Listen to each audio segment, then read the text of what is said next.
Hey everyone, welcome to episode 1 of Honest and Unfiltered. How do I get into this? I my toddler's asleep and I really want to eat my candy. But it's broken. You know what I'm talking about if you're a mom. It's like even just the crinkling. I'm like, are you gonna wake up? So I got it. All right. So one of the first things I want to talk about with you guys is what my TED Talk was about, which is gratitude. And so I am really grateful for my candy and being able to eat my candy in peace. Um, your gratitudes change when you're a mom, I found out. It's those weird little things that you're like, oh, thank God. So, gratitude, there's all this science behind gratitude, and there's a lot of talks about it and articles about it and books about it and things. But when I was first told that gratitude was like one of the keys to happiness, I was in the middle of this like horrible chronic illness. At the time, we didn't know what was wrong, and I was probably, I don't know, 2 or 3 years.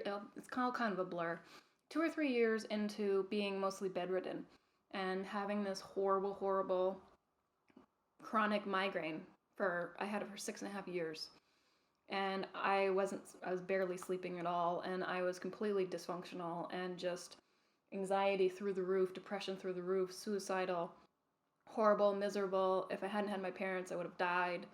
And doctors couldn't figure out what was wrong. So after a few years, you just feel like there's no light at the end of the tunnel for that, right? Because the doctors had pretty much given up at that point, and I was continuing to fail. And my life, I was only 18 when I got sick, and so I was in my freshman semester of college, and I got ripped away. My entire life was ripped away in an instant. And no one knew what to do about it. And so I was certainly not living, I was just surviving. And during that time, I saw something about how gratitude can help you be happier. I was looking for anything and everything, that could make me a little bit happier because I couldn't take antidepressants. They all made me suicidal. We tried a lot of them, and it was a terrible, terrible time. And so my body just does not react well to those for some reason. And so when I heard someone say that, gratitude is one of the biggest keys to happiness, I was like, okay. Like, if I'm just grateful, then, my whole life will turn around and I'll be, so much happier given my circumstances.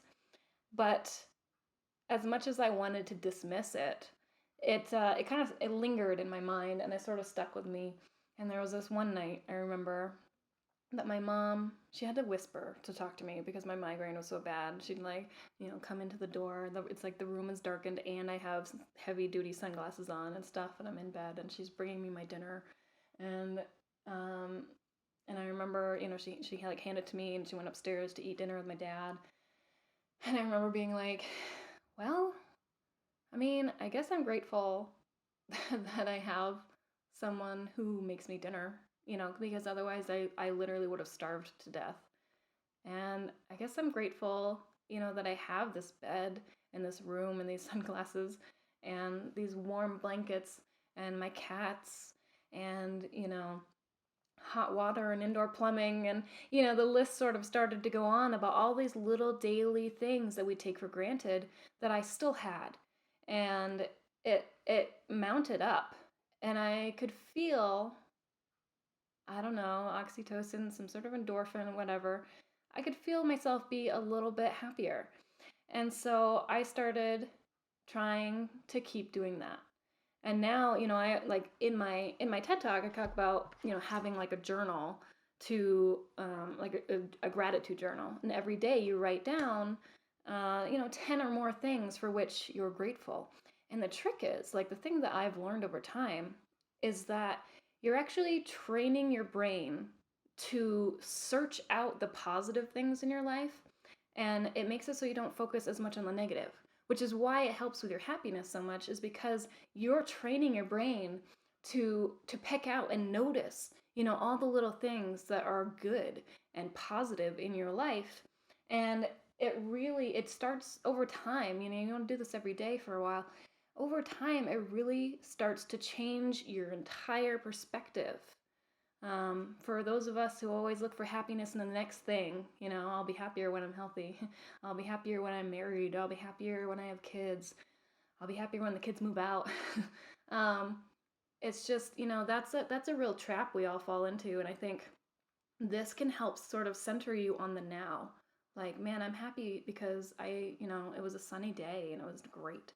Or, I'm really grateful that my partner made dinner last night so that I didn't have to. Any of these different things, little and big. I'm grateful that I published my book, like a big thing like that. Or, started a vlog or made a big sale of artwork. Or, grateful that I'm able to have this little thing of candy. So it doesn't matter. I think big or small, it still has the same effect. And it's still really, really important. So that's my tidbit for today. I suggest to everyone, including kids, especially kids, because you can train their brains so much easier and so much better when they're younger, is to either say or grab a journal, right, and write down, 10 or more things every day for which you're grateful. And then just see, just see. You're not going to be happy, giddy, wonder person, but you might be a little bit happier. And I think even a little bit happier is totally worth the 2 minutes or less that it takes to do that. So give it a try. Tell me what you think. See you next time.